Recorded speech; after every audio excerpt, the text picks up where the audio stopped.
Assalamualaikum warahmatullahi wabarakatuh.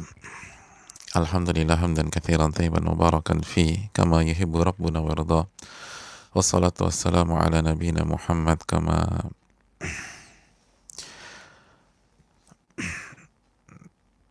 shallaita ala Ibrahim wa ala ali Ibrahim innaka Hamidum Majid. Saudaraku yang Allah muliakan, tidak ada kata yang pantas untuk kita ucapkan pada kesempatan kali ini kecuali bersyukur kepada Allah Subhanahu wa taala atas segala nikmat dan karunia yang Allah berikan kepada kita. Sebagaimana salawat dan salam semoga senantiasa tercurahkan kepada Nabi kita Muhammadin sallallahu alaihi wasallam beserta para keluarga, para sahabat dan orang-orang yang istiqomah berjalan di bawah naungan sunnah beliau sampai hari kiamat kelak. Allahumma inna nas'aluka ilman nafi'an wa na'udzubika min ilmin la yanfa'. Ya Allah, kami meminta kepada Engkau ilmu yang bermanfaat dan lindungilah kami dari ilmu yang tidak bermanfaat. Dan pada kesempatan kali ini kita harus banyak bersyukur kepada Allah atas segala nikmat yang Allah berikan kepada kita. Walaupun di waktu ini Allah memberikan kesulitan mungkin dari sisi dunia kita, tapi Allah memberikan kita banyak hikmah, banyak pelajaran, banyak kesempatan untuk beribadah, dan Allah memberikan kita Ramadan. Allah memberikan kita Ramadan. Oleh karena itu bersyukurlah kepada Allah Subhanahu wa taala yang telah memberikan kita banyak hal. Sebagaimana Allah firmankan, fa inna ma'al usri yusra, sesungguhnya dalam satu kesulitan ada berbagai macam banyak kemudahan. Saudaraku yang Allah muliakan, dan kita kembali bertemu dengan karya emas Al-Imam Yahya bin Sharaf bin Murri bin Hasan bin Husain bin Muhammad, atau yang biasa dikenal dengan nama Al-Imam An-Nawawi rahimahullah, ulama kebanggaan umat, baik kebanggaan orang yang bermadhab Syafi'i maupun umat Islam dengan madhab yang lain, karena beliau bukan hanya milik satu madhab, tapi beliau milik setiap orang yang berusaha kembali kepada Allah Subhanahu wa taala dan berusaha mengikuti sunnah Nabi kita Sallallahu Alaihi Wasallam. Hadirin yang Allah muliakan, dan pada kesempatan kali ini sebelum kita melanjutkan kebersamaan kita dengan hadis Sa'ad bin Abi Waqqas, saya ingin mengingatkan pentingnya kita kembali merenungkan kaidah para ulama. Ketika para ulama menyatakan kepada kita, bil adabi tafhamul ilmah, hanya dengan adab seseorang akan memahami hakikat dari ilmu. Hanya dengan adab. Maka hendaknya walaupun kita kajian online, jagalah adab-adab kita, jagalah adab duduk, jagalah adab mencatat, qaidul ilma bil kitab, catatlah ilmu dengan catatan kalian, atau ikatlah ilmu dengan catatan kalian. Mencatat itu bukan sebatas di masjid atau di majelis off air. Mencatat itu sunnah Nabi Sallallahu Alaihi Wasallam, sunnah Nabi kita Sallallahu Alaihi Wasallam. Dan juga jaga kondisi anak-anak di rumah. Justru ajak mereka untuk mengikuti kajian dengan beradab. Dan inilah justru kesempatan kita membuktikan bahwa saat kita mengikuti kajian dengan adab, niat kita bukan karena ustadznya, niat kita bukan karena manusia, tapi niat kita karena Allah Subhanahu wa taala. Kenapa demikian? Karena di kajian online lah sebenarnya ujian keikhlasan itu sendiri dalam kajian. Di majelis langsung atau off air di masjid, mungkin kita nggak enak sama ustadznya. Mungkin kalau kita ngobrol, kita santai, dan ustadznya nggak ngeliat, kita nggak enak sama teman sebelah kanan kita atau sebelah kiri kita. Dan bahkan kita udah pernah dipelototin 2 atau 3 kali. Tapi ketika di rumah, di kos-kosan, di kamar, kita bisa lakukan seluruh yang kita inginkan. Kita bisa ikut kajian sambil duduk manis, kita bisa ikut kajian sambil tiduran, kita bisa ikut kajian sambil tengkurap, kita bisa bisa mengikuti kajian sambil roll ke depan, roll ke belakang, kita bisa ikut kajian sambil lari-lari, loncat-loncat.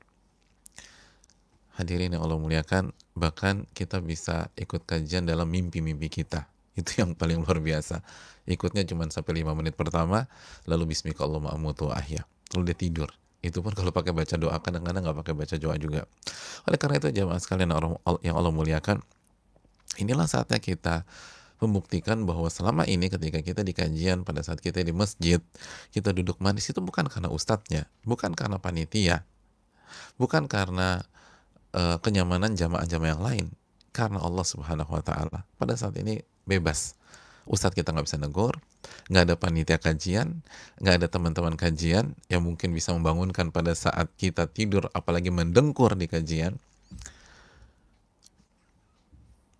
Bahkan saudaraku yang Allah muliakan, kita bisa bebas tidur bahkan sampai kajian ini sudah selesai 3 jam yang lalu. Jadi kajian selesai setengah 7, dia baru bangun misalnya setengah 10, dia baru bangun setengah 11. Apa yang sulit?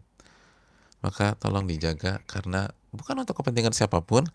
Ini kaedah di dunia ilmu, bil adabi tafhamul ilm, kata para ulama. Hanya dengan adab Anda bisa memahami hakikat dari ilmu. Hanya dengan adab Anda bisa memahami hakikat dari ilmu. Karena ilmu Allah mahal. Allah nggak akan kasih kecuali kepada orang yang punya adab. Kita aja kalau punya ilmu, lalu orang yang minta ilmu kita, minta diajarin ilmu kita, gayanya nggak jelas. Ketika belajar di kelas kita, dia duduk santai, dia tengkurap, dia berbaring, kira-kira kita akan kasih ilmu kita nggak? Ilmu Allah lebih mulia dari itu.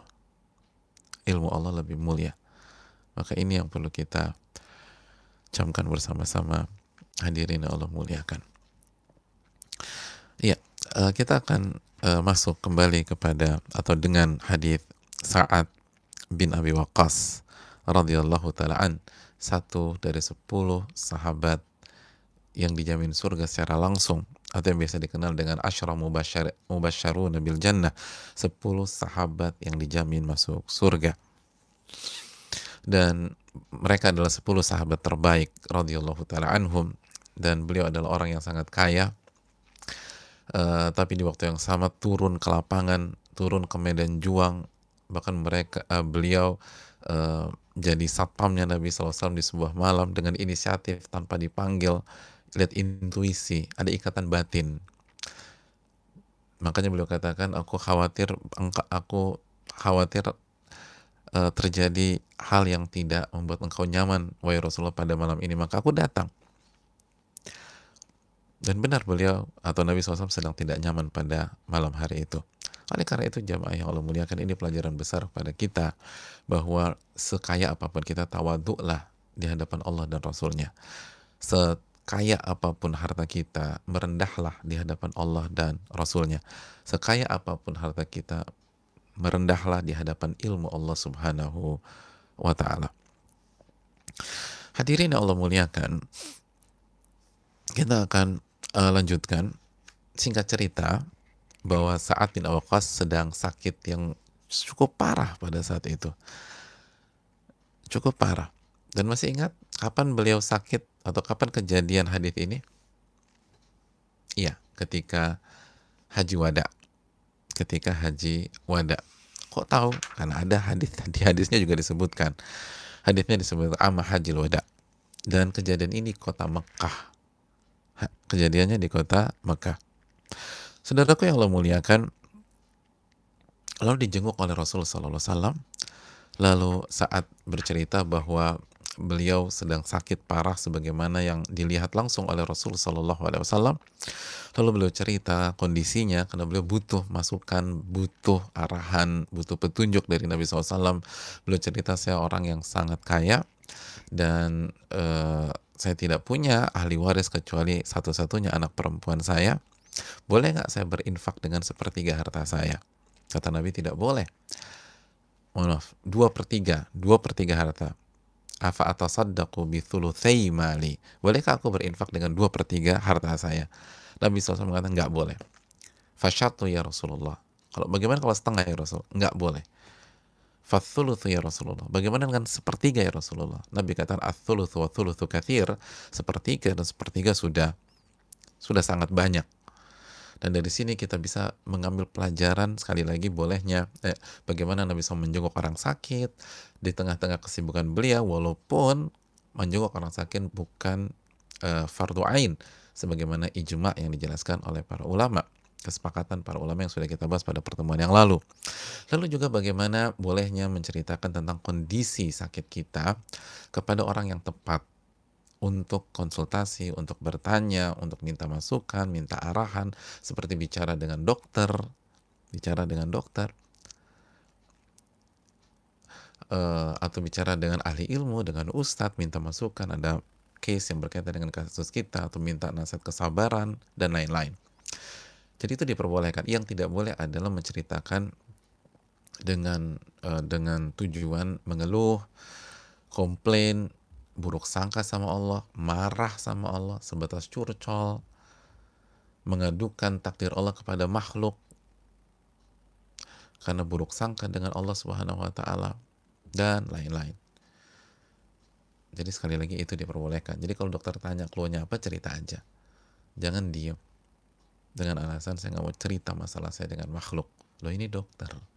Diperbolehkan sebagaimana Sa'ad bin Abi Waqqas. Lalu saudaraku yang Allah muliakan, dan menceritakan kelebihan diri pun diperbolehkan untuk minta masukan.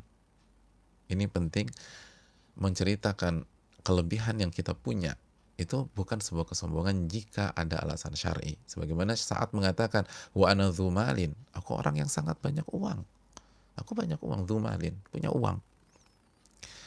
Jadi saudaraku yang Allah muliakan, apa motifnya? Apa motifnya? Dan ini innamal a'malu binniyat, amal itu tergantung niat. Padahal sama ya, sama-sama menceritakan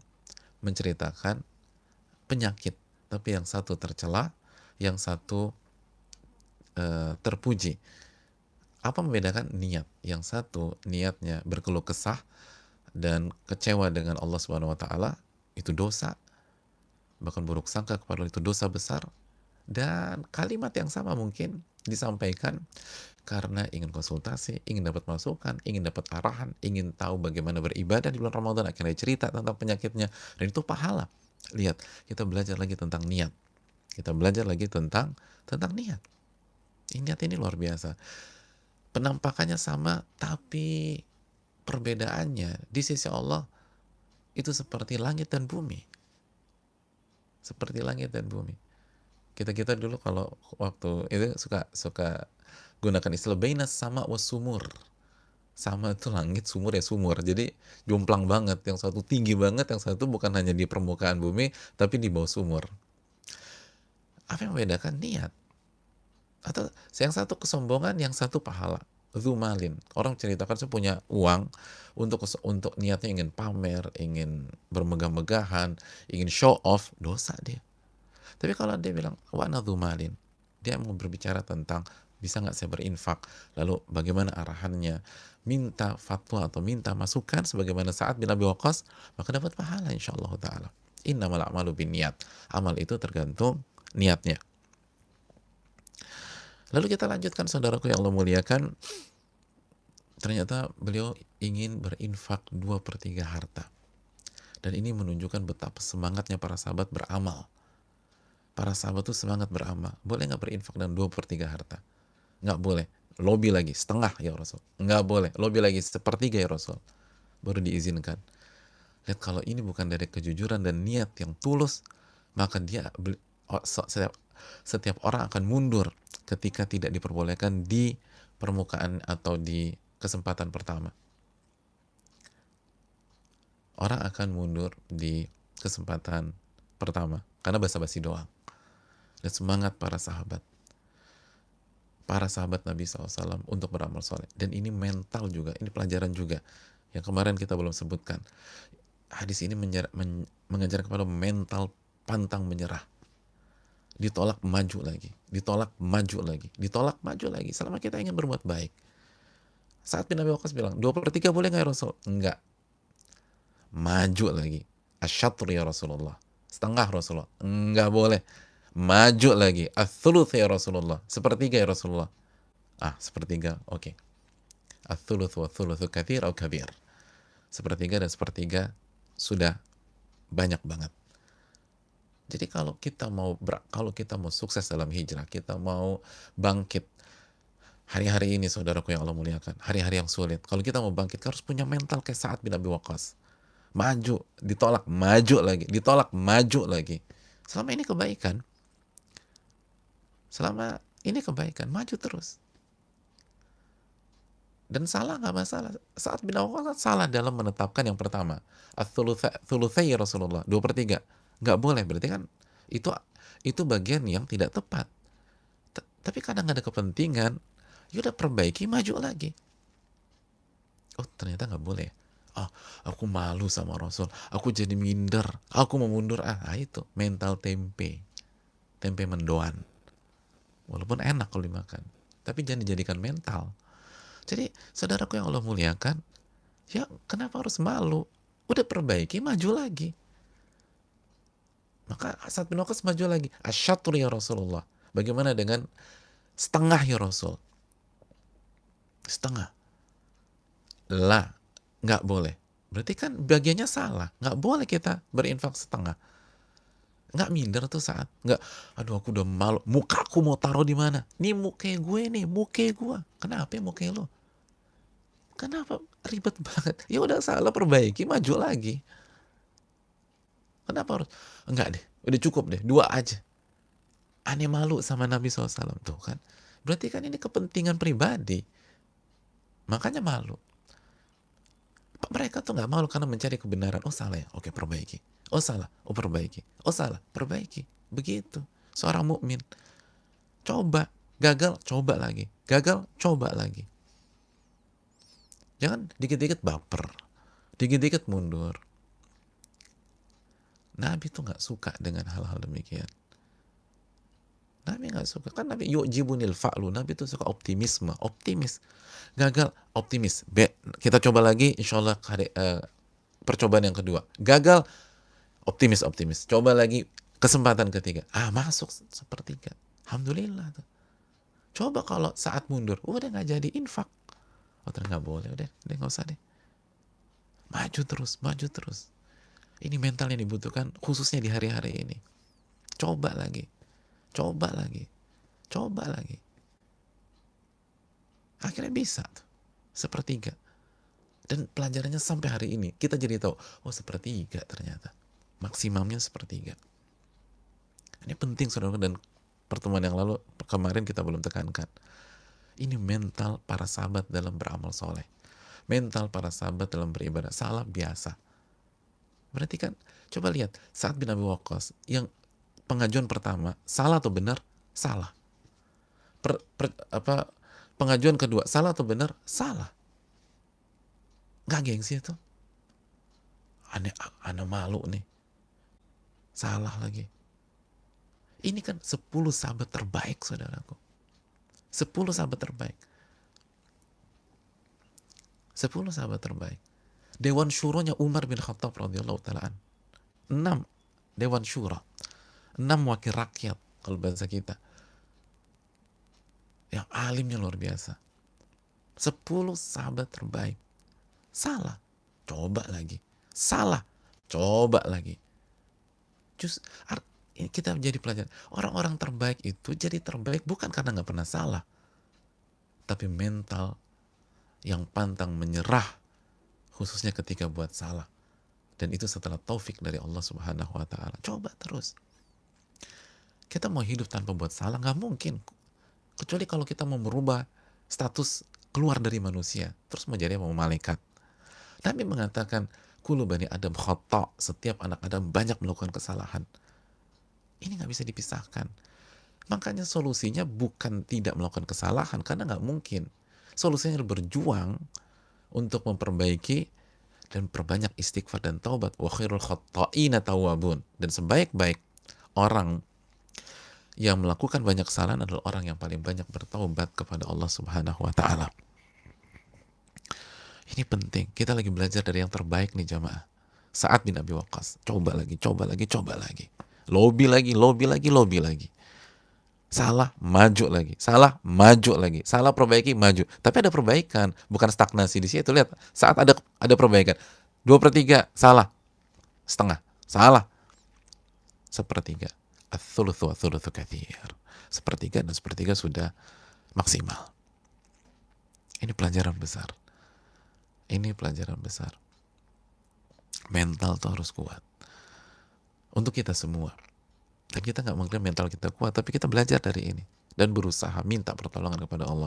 Makanya Nabi SAW kan mengatakan apa? Ikhris ala ma yanfa'uk wasta'in billah wala ta'jiz. Atau wala ta'jaz. Bersungguh-sungguhlah dalam mengejar apa yang bermanfaat bagi Anda. Minta pertolongan kepada Allah. Dan jangan lemah. Jangan lemah, kata Nabi. Jangan down, jangan lemah. Salah, bangkit lagi jamaah. Ini kondisi sekarang. Usaha kita bangkrut, udah cooling down, nanti bangkit lagi. Insya Allah. Kita dipecat, udah nggak move on. Minta pertolongan kepada Allah. Lalu coba tempat lain. Atau mungkin kita harus usaha.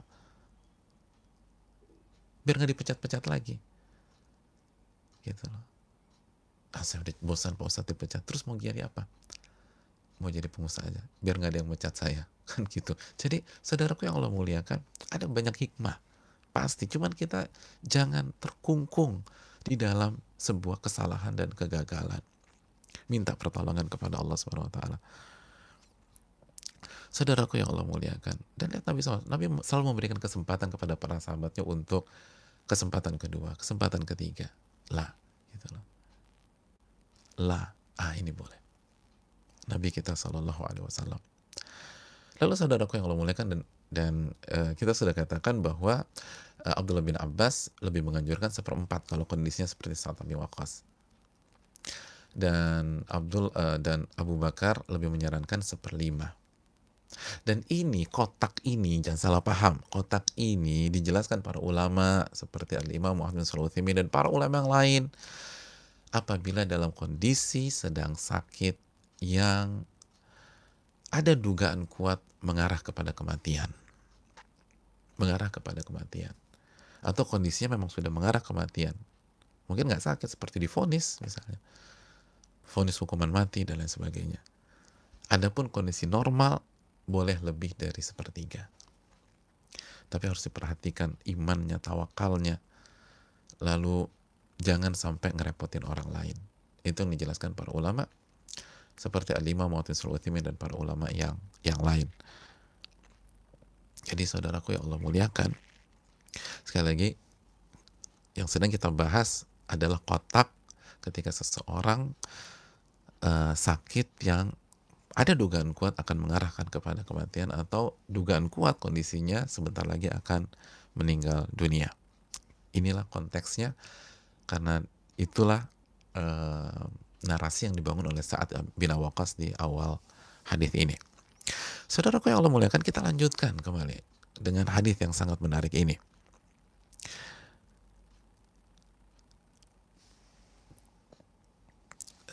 Setelah Nabi SAW mengizinkan, Nabi menjelaskan kenapa sih yang diizinkan itu 1/3, bukan setengah atau bukan 2/3.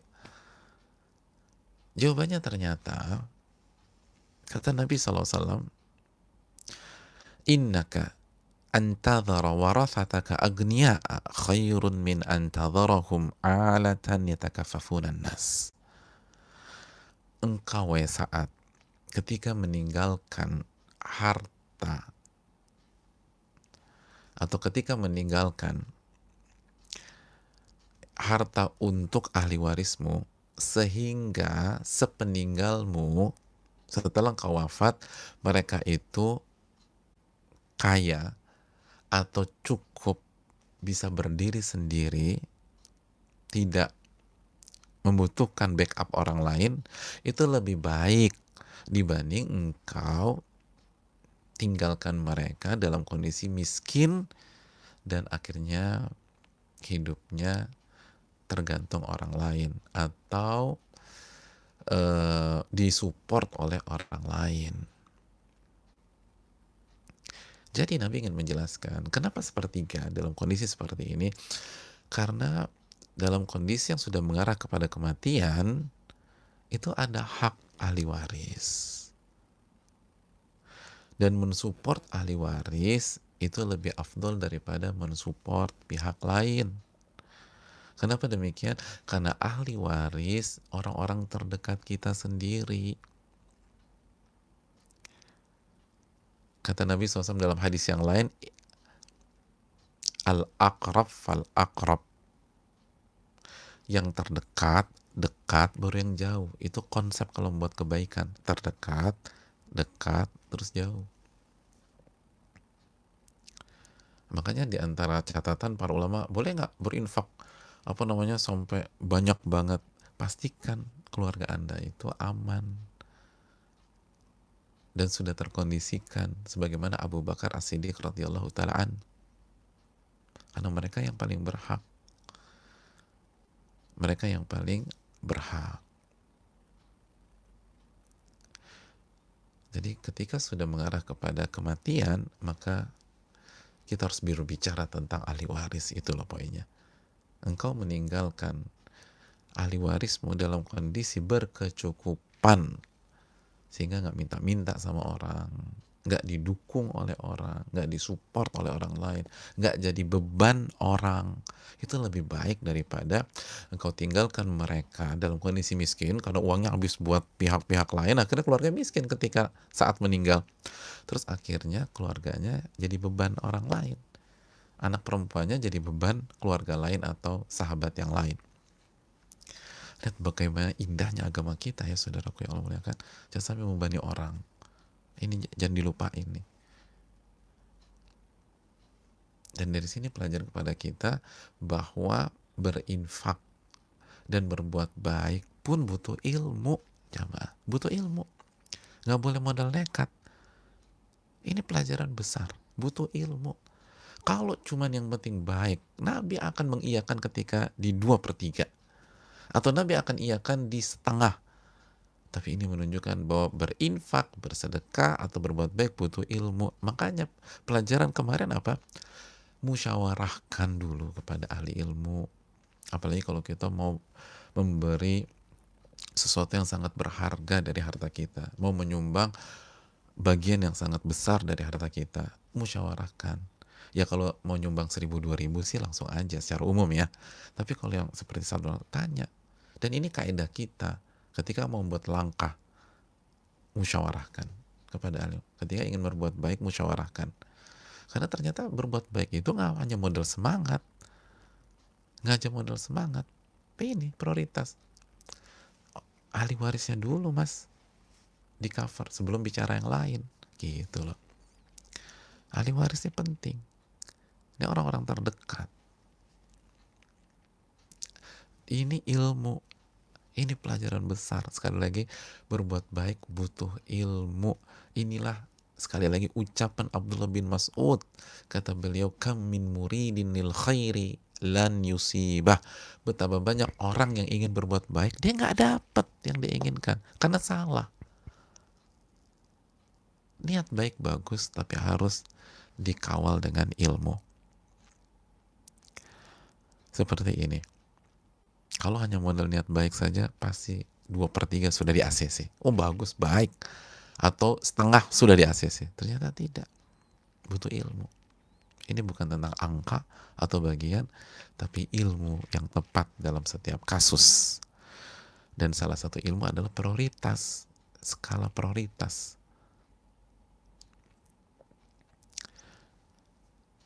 Ilmu prioritas. Sebagian ulama mengucapkan dengan kalimat fikul aulawiyat, fikih prioritas.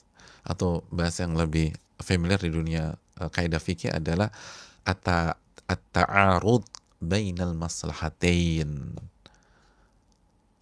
Apabila terjadi tabrakan antara dua kebaikan, mana yang kita prioritaskan? Oh, itu ada kaidahnya hadirin.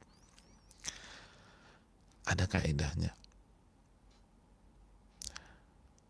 Dan ini salah satu hal yang terpelik di dalam ilmu fikih.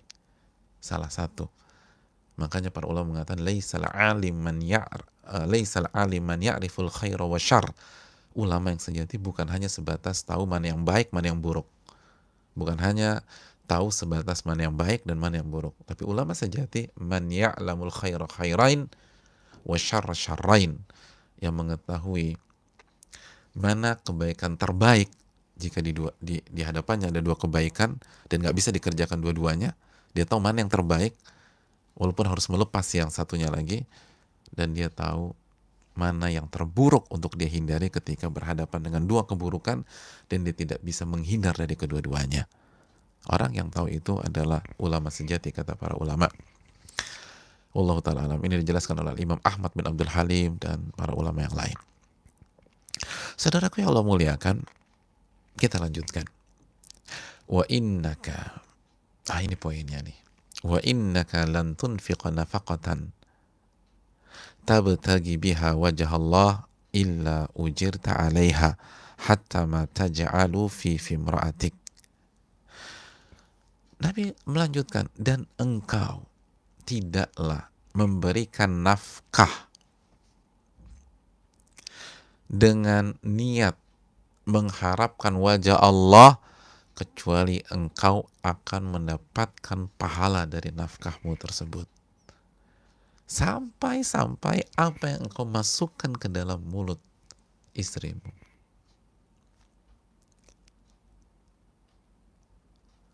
Subhanallah.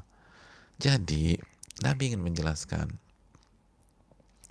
engkau itu berinfak ke fakir miskin, sedekah segala macam. Kan saat mau bagi-bagi uang kan ya. Kau mau sedekah atau lain, mau nyari apa? Mau nyari pahala kan? Lalu Nabi kan geser, yaudah jangan 2/3, jangan setengah, tapi 1/3 aja. Kenapa? Karena itu ada hak ahli waris, ada hak keluarga terdekat, ada hak keluargamu. Engkau tinggalkan mereka berkecukupan, itu lebih baik daripada tinggalkan mereka miskin. Nah, dan jangan salah loh gitu. Seakan-akan Nabi mengatakan, jangan salah loh. Kita menafkahkan keluarga dengan niat mengharapkan wajah Allah, itu dapat pahala. Itu dapat pahala. Itu nggak gratisan, itu dapat pahala. Kan kita kasih fakir miskin, kasih yang lain-lain, itu kan mencari pahala. Kasih keluarga juga dapat pahala. Kasih keluarga dapat pahala. Dengan syarat mengharapkan wajah Allah Subhanahu wa ta'ala. Ini niat nih. Kita kasih uang bulanan ke istri dapat pahala nih jamaah. Makanya jangan pelit-pelit gitu loh sama keluarga. Kasih uang bulanan ke istri, uang sekolah anak, itu dapat pahala. Dan makanya kita harus semangat mencari nafkah. Niatkan, ini saya mau cari pahala. Bahkan kata Imam Muhammad bin Shalih Al-Utsaimin, Anda menafkahi diri Anda itu dapat pahala. Jadi sebelum kita bicara istri, anak-anak, keluarga, menafkahi diri sendiri sehingga kita nggak jadi beban orang lain, nggak minta sama orang, dapat pahala. Ini kan semangat kita nih. Apalagi kondisi susah begini, dapat pahala ya. Pahala, kita keluar nih, pahala. Ketika mencari rezeki, ketika nggak ada sesuap nasi, nggak ada makanan nih, kita harus berusaha. Itu dapat pahala tuh. Nyari buat diri kita, nyari buat istri, nyari buat anak-anak sehingga kita nggak jadi beban. Itu dapat pahala. Walaupun sekali lagi ketika kita nggak punya apa-apa, lalu ada yang ngasih tanpa kita minta, tanpa kita berharap, ambil, kata Nabi SAW. Sebagaimana nasihat Nabi kepada Umar bin Khattab. Selama engkau nggak minta-minta, nggak berharap, hati itu nggak berharap, terima. Itu rezeki dari Allah Subhanahu Wa Taala. Kalau engkau mau, engkau gunakan. Kalau nggak, kasih orang. Kata Nabi SAW kepada Umar bin Khattab radhiyallahu ta'ala. Kembali lagi, ini dapat pahala.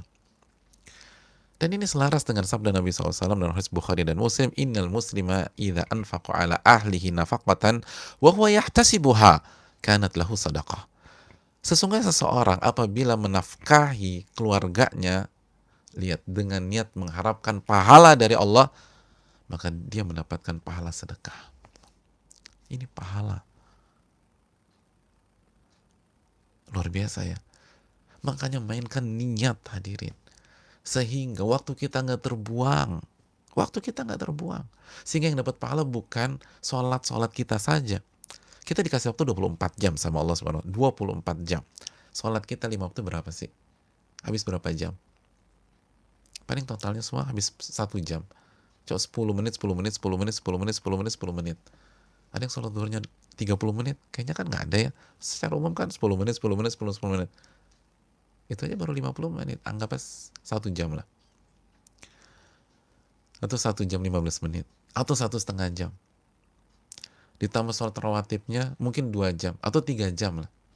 Rawatib, duha, dan sholat sunnah lain. Ditambah tahajudnya mungkin 1 jam lagi. Jadi berapa tuh? 4 jam misalnya.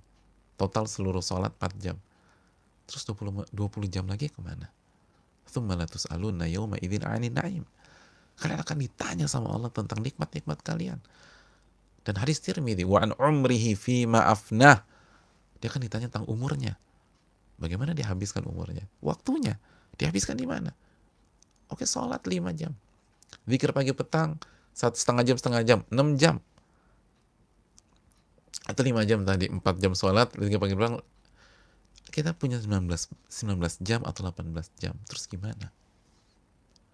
Tapi coba kalau kita niatkan ketika kita keluar rumah, ketika kita cari nafkah, saya mengharapkan pahala Allah, saya mengharapkan wajah Allah Subhanahu wa taala. Saya niatkan ini agar saya nggak nyusahin orang, nggak jadi beban. Oh, itu luar biasa. Kita kerjanya berapa jam? 8 jam. Berarti 8 jam itu pahala. Itu baru kerja 8 jam. Belum macetnya Jakarta, pergi kantor 2 jam, pulang kantor 2 jam. 4 jam. 4 jam tambah 8 jam, kita udah untung 12 jam. Masya Allah. 12 jam tabungan kita di akhirat. Ini merubah aktivitas keseharian kita menjadi pahala semua. Menjadi pahala semua. Niatkan karena Allah Subhanahu wa taala. Makanya Mu'adz bin Jabal radhiyallahu taala an, beliau mengatakan fa ahtasibu naumati kama ahtasibu qaumati. Aku itu kalau tidur mengharapkan pahala dari Allah. Sebagaimana kalau aku beraktivitas mengharapkan pahala dari Allah Subhanahu wa taala. Apa maksudnya? Dijelaskan oleh para ulama sebagaimana yang tercantum di dalam Fathul Bari Al-Hafidz Ibnu Hajar, li'annal amal al-mubah, karena aktivitas atau amalan yang mubah, amalan atau aktivitas yang mubah yang boleh-boleh saja, idza fa'alahul abdu, apabila seorang hamba melakukannya, wa nawa bi fi'lihi iyahu an yasta'ina bihi ala ta'atillah, kana hadzal mubah ibadatan yuthabu 'alaiha al-abdu. Ini catat coba, ini kaidah. Apabila sebuah amalan atau aktivitas yang mubah dikerjakan oleh seorang hamba dengan niat pada saat mengerjakan untuk mensupportnya melakukan ketaatan kepada Allah. Jadi amal mubah itu niatnya agar mendukung dia melakukan ketaatan, mensupport dia melakukan ketaatan. Karena hadzal mubah ibadatan, maka aktivitas mubah ini dinilai sebagai ibadah oleh Allah, mendapat, dan hamba tersebut mendapatkan pahala dari aktivitas tersebut karena dia mengharapkan wajah Allah. Dia mengharapkan wajah Allah. Jadi kasih nafkah atau mencari nafkah, ini pahala. Dan ikuti kata Mu'adz bin Jabal tadi, tidur aja. Dan jadi bukan itunya ibadah, tapi kita niatkan sebagai pensupport ibadah kita atau ketaatan kepada Allah, mendukung ketaatan kita kepada Allah Subhanahu wa taala. Dan ini juga dijelaskan oleh Al-Imam Al-Izz bin Abdissalam dan Syekhul Islam. Amalan mubah bisa mendapatkan pahala jika kita niatkan sebagai pendukung ketaatan kepada Allah Subhanahu wa taala. Iya, saudaraku yang Allah muliakan. Jadi jangan perhitungan. Makanya Al-Imam Muhammad bin Shalih Al-Utsaimin mengatakan, sebagian orang ketika memberikan fakir miskin, dia merasa melakukan ketaatan, dapat pahala, senang dia, dan itu bagus. Tapi yang jadi masalah, ketika ngasih istri, kasih nafkah istri dan anak-anak, berat hatinya, dan dia merasa nggak melakukan apa-apa. Itu keliru. Itu keliru. Ini sabda Nabi SAW. Kalau diniatkan karena Allah, itu dapat pahala. Ya. Dan saya merasakan senyum-senyum kemenangan para istri di kajian kali ini. Ini baru ini, kayaknya ini materi terbaik kita nih selama ini, Mas. Coba catat. Sebelum ini sih bilang, udah dicatat belum tadi kata Ustadz? Subhanallah. Tapi sekali lagi, setiap hak pasti menuntut kewajiban dan tanggung jawab. Oleh karena itu, niatkan karena Allah Subhanahu wa ta'ala. Sampai apa yang kita masukkan ke dalam mulut istri kita, kita suapin istri misalnya, dengan niat mencari wajah Allah, dapat pahala. Subhanallah. Ini kalau kita terapkan, itu luar biasa. Dan ini poinnya. Jadi hadis ini penuh dengan niat keikhlasan. Tadi kita udah bilang, kok bisa Sa'ad bin Abi Waqqas begitu niatnya tulus. Ini juga niat diajarin Nabi SAW. Jadi insya Allah wahai Sa'ad, niat kamu dapat pahala dengan menginfakkan 2/3 hartamu, itu insya Allah tercover juga. Kasih 1/3, lalu 2/3-nya buat keluarga. Dan ketika buat keluarga, pahala. Niatkan karena Allah Subhanahu wa Ta'ala. Itu dalam kondisi yang punya dugaan kuat ingin mengarah kepada, atau dugaan kuat mengarah kepada kematian. Allah Ta'ala bisawab. Kita lanjutkan saudaraku yang Allah muliakan. Qala faqultu ya Rasulullah ukhallaf ba'da ashabi. Hadirin yang Allah muliakan, pelajaran yang berikutnya dari hadis yang luar biasa ini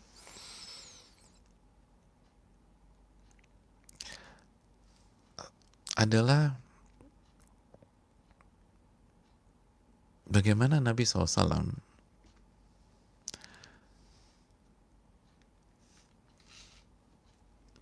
tidak meleset ketika berbicara tentang hal yang gaib. Tidak meleset ketika berbicara tentang hal yang gaib. Atau hal yang masa depan, atau yang berkaitan dengan masa depan.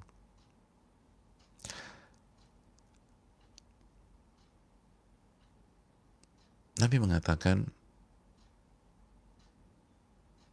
innaka lan takhallaf fata'mal amalan tabtagi bihi wajah Allah illa zdatta bihi darajatan wa rif'ah wa la'allaka an tukhallaf. Tapi sebelum itu mohon maaf, ada faedah yang sebaiknya kita dahulukan. Sebelum bahas itu, faedah yang ini dulu. Nabi ingin menjelaskan bahwa ketika niat kita karena Allah Subhanahu wa Ta'ala, maka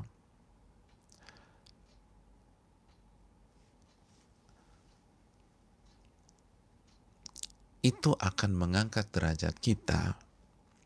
Jadi niat kita itu akan mengangkat derajat kita walaupun kita berada di tempat yang tidak kita inginkan atau di kondisi yang tidak kita sukai.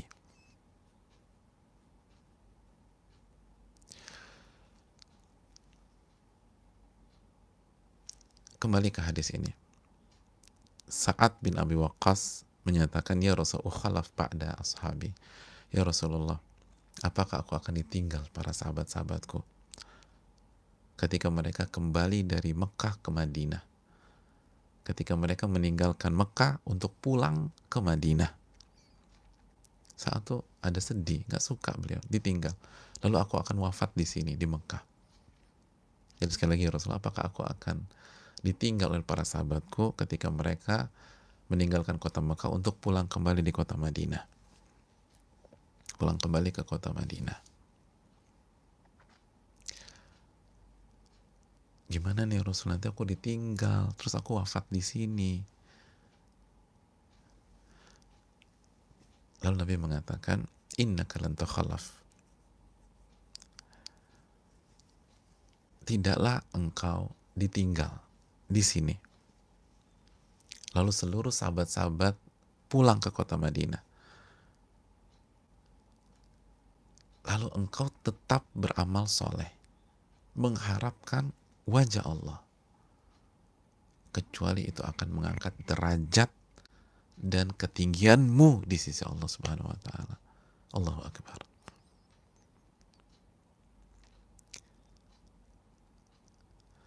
Jadi kalau kemungkinan terburuknya gitu loh, kalau the worst case-nya, kemungkinan terburuknya engkau akan ditinggal sekalipun, gak usah khawatir. Selama engkau punya niat karena Allah, lalu beramal soleh, itu hanya akan mengangkat derajatmu dan ketinggianmu di sisi Allah. Walaupun kau berada di tempat yang tidak engkau inginkan, gak usah khawatir. Karena ini bukan tentang ditinggal atau gak ditinggal. Ini bukan tentang di mana Anda berada setelah Anda sudah berusaha sekuat tenaga. Ini kan bukan kesalahan saat. Beliau sakit dan beliau khawatir nanti semua pada meninggalkan aku, lalu aku meninggal di sini. Kalaupun itu kejadiannya, selama engkau beramal soleh dan menjaga keikhlasan, insya Allah gak ada masalah. Itu hanya akan mengangkat derajat dan kedudukanmu di sisi Allah. Oh, ini pelajaran besar. Contoh, siapa yang suka dengan kondisi hari-hari ini? Kita nggak ingin kondisi pandemi, social distancing, physical distancing, kita nggak bisa beraktivitas dan seterusnya. Tapi jangan berpikir terkungkung dengan itu. Ingat, selama kita beramal soleh di rumah, menjaga keikhlasan kepada Allah, itu akan mengangkat derajat kita. Ada sebagian kan diisolasi. Siapa yang suka diisolasi? Isolasi paling nggak enak. Sebagian orang makanya stres diisolasi. Tapi kalau kita renungkan, kenapa stres? Karena lupa kaidah ini. Oke, kita semua nggak ada yang suka diisolasi. Tapi kalau qadar Allah takdirkan, isi waktu di dalam kamar isolasi, atau di ruangan isolasi, atau di rumah kita, kalau mau isolasi di rumah, dengan amal soleh dan penuh keikhlasan kepada Allah, itu akan mengangkat derajat kita di sisi Allah. Akan mengangkat derajat kita di sisi Allah. Itu mana? Innaka lan tukhallaf fata'mal amalan tabtaghi bi wajhi Allah illa izdatta bihi darajatan wa rif'ah. Engkau ditinggal lalu engkau beramal soleh dan menjaga keikhlasan, kecuali itu akan mengangkat derajatmu dan kedudukanmu di sisi Allah. Jadi jangan berpikir tempat. Apalagi kita udah berusaha, kita berjuang, ini bukan kesalahan kita. Allah misalnya datangkan pandemi COVID-19 kepada kita, udah, gak ada yang suka dengan kondisi seperti ini. Move on, kembali kepada Allah, istighfar, taubat kepada Allah, lalu beramal soleh di kondisi kita masing-masing. Kita terus isolasi, harus dipisahkan. Petugas-petugas medis yang masih harus berpisah, harus LDR dengan pasangannya, dengan anak-anaknya. Isi waktu dengan beramal soleh dan menjaga keikhlasan. Kita akan rasakan gimana derajat kita diangkat oleh Allah. Iman kita bertambah, derajat kita tinggi, dan itu membuat kita tidak ada kendala sama sekali di dalam hati kita, insyaallah ta'ala. Kita lanjutkan. Wala'allaka an tukhallafa hatta yantafi'a bika aqwamun wa yudarra bika akharun. Lalu Nabi melanjutkan, dan insya Allah engkau tidak akan ditinggal. Engkau nggak akan wafat sekarang. Nggak akan. Nggak akan wafat sekarang. Jadi nggak usah sedih. Insya Allah engkau akan hidup dalam waktu yang cukup panjang. Dalam waktu yang cukup panjang. Lalu apa yang terjadi? Ada banyak orang mendapatkan manfaat dari keberadaanmu. Sebagaimana ada orang-orang yang merasa nggak nyaman, risih, dan mudarat dengan keberadaanmu. Ini pelajaran bagi kita. Maksudnya adalah, lihat bagaimana cara Nabi menjawab ya. Nabi bicara kemungkinan terburuk dulu. Lihat, pelajari gaya komunikasi Nabi SAW. Nabi bicara kemungkinan terburuk dulu. Gini, the worst case-nya apa sih? Kata Nabi, engkau akan meninggal di sini. Lalu semua akan meninggalkan engkau. Gak usah khawatir. Intinya engkau beramal soleh, ikhlas. Insya Allah akan mengangkat derajat engkau di hari kiamat. Akan mengangkat derajat engkau di dunia maupun di akhirat. Tadi perlu dikhawatirkan. Itu kan yang terburuk kan? Yang engkau nggak nyaman, yang engkau khawatirkan kan itu kan? Semua para sahabat pulang dari Mekah ke Madinah, lalu engkau ditinggal sendiri, lalu meninggal di sini. Itu kan yang kau khawatirkan. Nggak usah khawatir. Kalau yang terburuk seperti itu, kemungkinan terburuk seperti itu, tinggal beramal soleh, jaga keikhlasan. Clear. Udah nih, the worst case-nya udah disebutkan, kemungkinan terburuk udah disebutkan, baru Nabi melangkah lagi. Insya Allah nggak ditinggal kok. Insya Allah nggak ditinggal. Engkau akan pulang bersama kita ke Madinah. Kita akan ninggalin engkau kok. Tenang aja. Insya Allah enggak. Bahkan bukan hanya pulang ke Madinah, engkau akan hidup panjang. Dan ada banyak orang mendapatkan manfaat dari keberadaanmu. Dan sebagian pihak merasa mendapatkan mudarat dengan dirimu. Hadirin yang Allah muliakan. Dan itu yang tadi saya katakan tadi. Nabi menunjukkan bahwa beliau tidak miss atau salah ketika bicara tentang masa depan, karena beliau berbicara dengan wahyu. Wa ma yantiqu 'anil hawa in huwa illa wahyun yuha. Nabi tidak berbicara dengan nafsunya, tapi wahyu yang Allah wahyukan kepada beliau.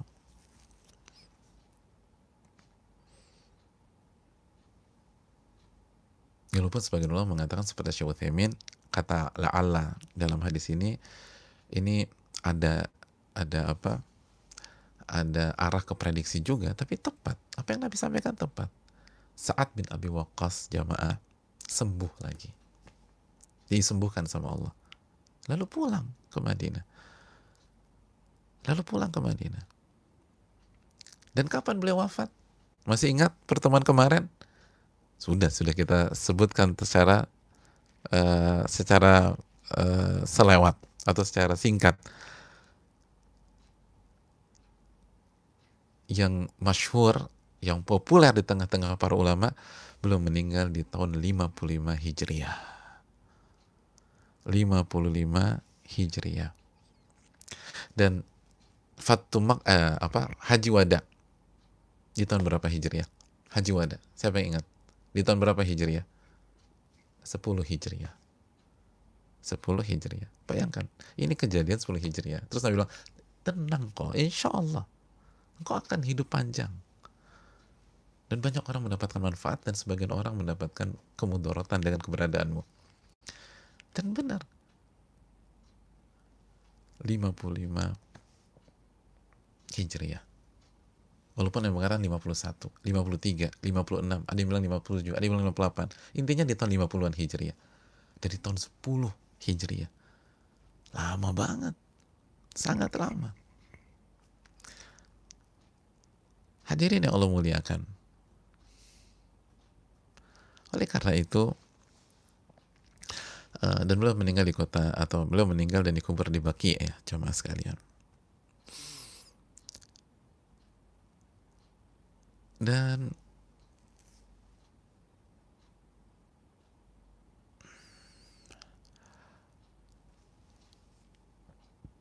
itulah Nabi kita sallallahu alaihi wasallam. Jadi kalau Nabi berbicara tentang apa yang terjadi di dalam kubur itu benar. Apa yang terjadi di hari kiamat itu benar. Ketika Nabi bicara tentang keutamaan Ramadan, itu benar. Ini buktinya, nggak meleset. Insya Allah kau hidup loh, hidup beneran. Karena wahyu yang Allah wahyukan kepada beliau, surat An-Najm ayat 3 dan 4 tadi. Saudaraku yang Allah muliakan, apa maksudnya ada banyak orang mendapatkan manfaat darimu dan ada sebagian juga yang merasa termudaratkan? Ini pelajaran bagi kita. Inilah kondisi seorang mukmin. Kondisi seorang mukmin. Kondisi seorang mukmin itu selalu berada di hadapan dua kelompok.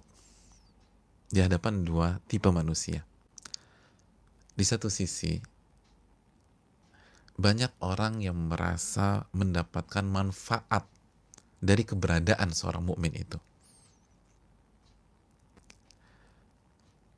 Tapi di sisi yang lain, ada sebagian orang yang merasa tidak nyaman, terusik, bahkan tersakiti dengan keberadaan seorang mukmin tersebut. Apa maksudnya? Maksudnya dijelaskan oleh para ulama bahwa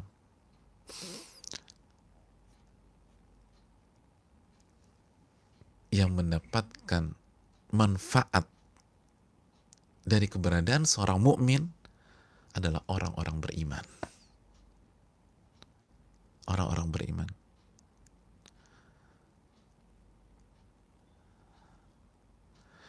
Dan sebaliknya, yang mendapatkan ketidaknyamanan, terusik dengan keberadaan seorang mukmin di dalam kehidupannya, di lingkungannya, dan di aktivitas-aktivitasnya adalah orang-orang fasik, orang-orang munafik,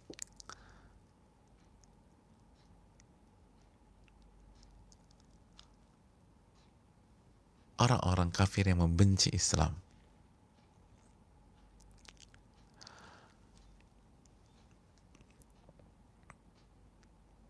Itu fakta.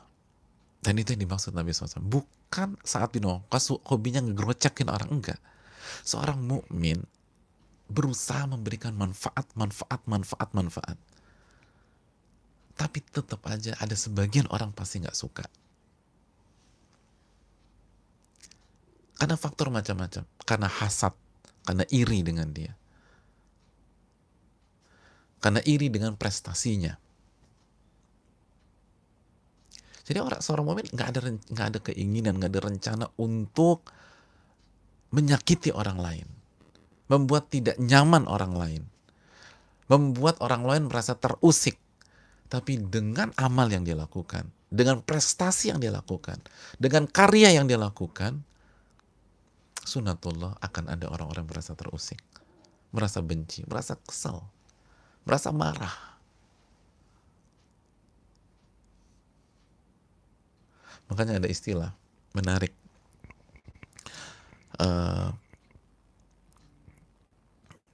Para ulama mengatakan innama turma asyajaratul muthmirah.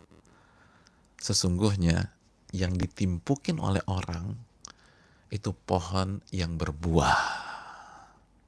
Yang ditimpukin itu pohon yang berbuah. Paham maknanya? Ya.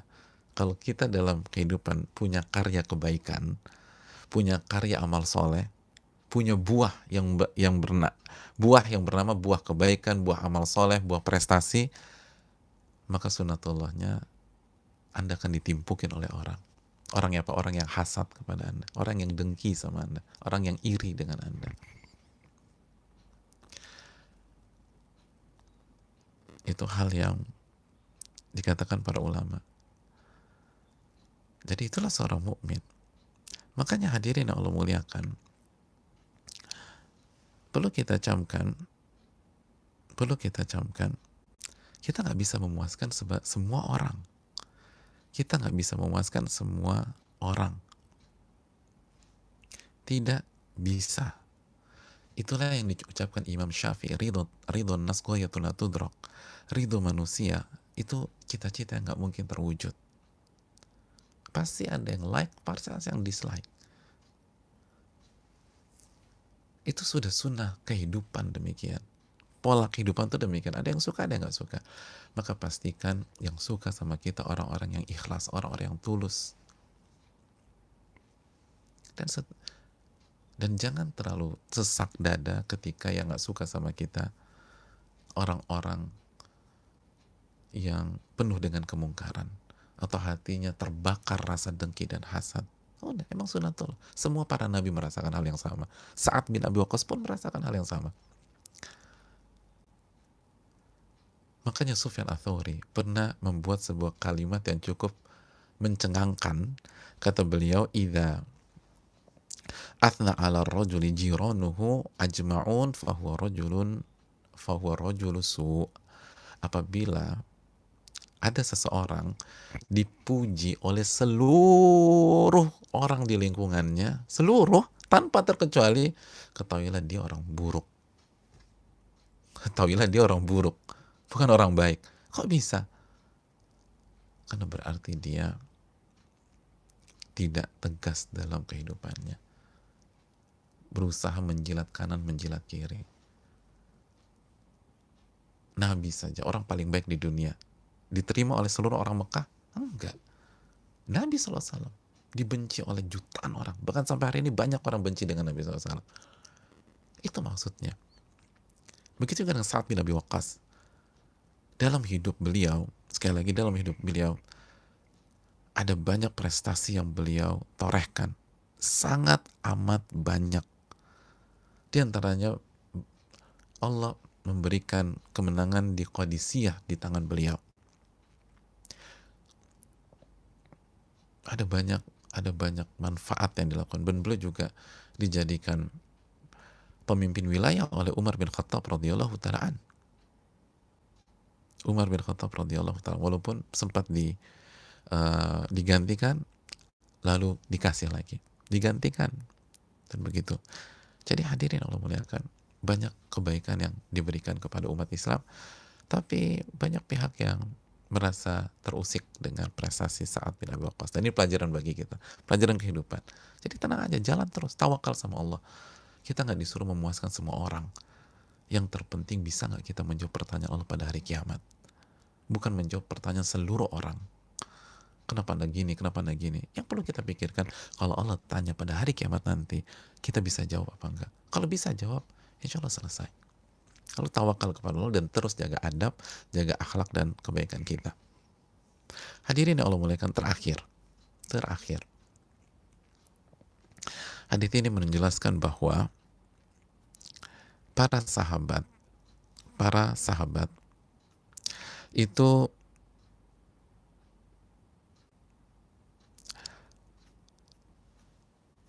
khawatir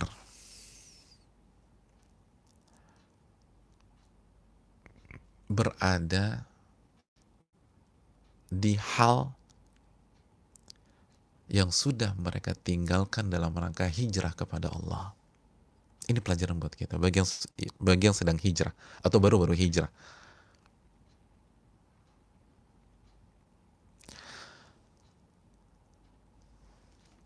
Dari mana kita bisa petik? Dari kekhawatiran Sa'ad bin Abi Waqqas ketika mengatakan, ya Rasulullah, aku akan ditinggal sama sahabat-sahabat yang lainnya dan akan wafat di kota Mekah. Inti dari pertanyaan itu bukan sebatas nggak mau meninggal di kota Mekah, karena kita tahu kota Mekah kota yang begitu utama, begitu luar biasa. Bukan itu. Atau takut ditinggal. Enggak, orang seperti Sa'ad bin Waqqas yang udah memperjuangkan di mana-mana, ikut sama Nabi SAW dari awal. Itu bukan itu isunya. Tapi isunya adalah apa yang dikatakan Al-Hafidh Ibnu Hajar, salah satu ulama mazhab Syafi'i kita ini. Beliau mengatakan, saya bacakan perkataannya, wa kanu yakrahuna al-iqamata fil ardi allati hajaru minha wa tarakuha ma'a hubbihim fiha lillahi ta'ala. Mereka tidak ingin tinggal di sebuah kota yang sudah mereka tinggalkan dalam rangka berhijrah kepada Allah, padahal mereka sangat mencintai kota tersebut. Semata-mata mereka lakukan karena Allah. Allahu Akbar. Ini poin terakhir kita. Kota Mekah, kota terbaik, clear. Kota Mekah adalah kota yang paling berkah, ya. Tapi jangan lupa, kota Mekah harus ditinggalkan oleh para muhajirin pada saat mereka berhijrah ke Madinah. Dan pada dasarnya yang sudah dihijrahi atau yang sudah ditinggalkan dalam rangka hijrah itu tidak ditetapi lagi. Makanya mereka ke Mekah dalam rangka umroh, dalam rangka haji. Adapun tinggal di sana enggak, karena mereka sudah tinggalkan dalam rangka berhijrah kepada Allah Subhanahu wa taala. Dan ini tidak mengurangi rasa cinta mereka kepada kota Mekah. Itu yang membuat Sa'ad khawatir meninggal di kota Mekah.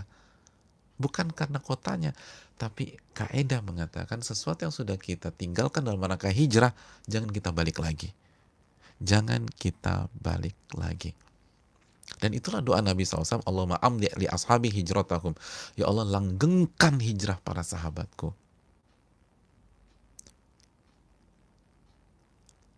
Langgengkan hijrah para sahabat dan jangan membuat mereka kembali lagi ke kondisi di mana mereka sebelum hijrah. Dan itulah maksudnya Nabi katakan lakinnal ba'is Sa'ad bin Khawlah. Tapi yang disayangkan Sa'ad bin Khawlah ya, gitu kata Nabi. Kenapa Sa'ad bin Khawlah? Saudaraku Sa'ad bin Khawlah. Kenapa Nabi menyayangkan Sa'ad bin Khawlah? Karena Sa'ad bin Khawlah meninggal di kota Mekah ketika haji wada pada saat itu. Dan ini bukan bukan aib buat Sa'ad bin Khawlah. Ini bukan berarti Sa'ad bin Khawlah bukan orang baik, bukan. Bagaimana enggak? Beliau itu sahabat yang ikut perang Badar. Dan yang ikut perang Badar punya keutamaan khusus di sisi Allah Subhanahu wa taala. Beliau adalah suami dari Sabi'ah Al-Aslamiyah. Tapi beliau meninggal di kota Mekah. Pelajaran terakhir. Dari sini kita harus punya prinsip jangan kita kembali ke hal-hal yang sudah kita tinggalkan pada saat kita hijrah. Jangan. Yang kita tinggalkan pada saat kita hijrah itu maksiat, kan gitu ya. Kita bicara diri kita nih, itu maksiat. Jangan balik lagi. Sahabat saja seperti Sa'ad itu khawatir meninggal di kota Mekah. Padahal kota Mekah kota terbaik. Karena mereka sudah tinggalkan dalam rangka hijrah. Saat bin Waqqas gelisah. Aduh, jangan-jangan saya gini ya. Jadi bukan kematiannya, tapi tempat yang jadi membuat beliau tidak nyaman.